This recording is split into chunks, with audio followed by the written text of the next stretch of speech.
போயிட்டு இருந்தோம். அரியலூர்ல அந்த மீட்டிங் முடிச்சுட்டு பெரம்பலூர் போறதுக்கு முன்னாடி அந்த பெரம்பலூர் போலீஸ் வந்து எங்களை அலர்ட் பண்ணாங்க.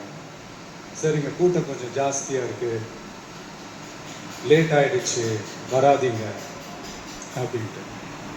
So we had no choice. Police சொன்னால் நம்ம அதை ஒபே பண்ணி தானே ஆகணும். அதே நேரத்தில் பெரம்பலூர் மக்களோட அந்த சேஃப்டியும் மைண்டில் எடுத்துக்கிட்டு ஒரு மன வலியோடவே திரும்ப போயிட்டோம். அதுக்கப்புறம் பெரம்பலூர் தொகுதி மக்களுக்கு மன்னிப்பும் கேட்டோம்.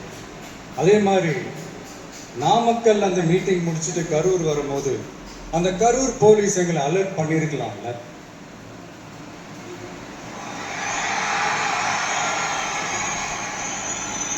இல்லை சார், இங்கே எதிர்பார்த்ததை விட கொஞ்சம் கூட்டம் அதிகமாக இருக்கு, கண்ட்ரோல் பண்ண முடியல, வராதிங்க. அண்ட் போலீஸ் நினைச்சா அவங்க அந்த மீட்டிங்கே கேன்சல் பண்ணலாம்.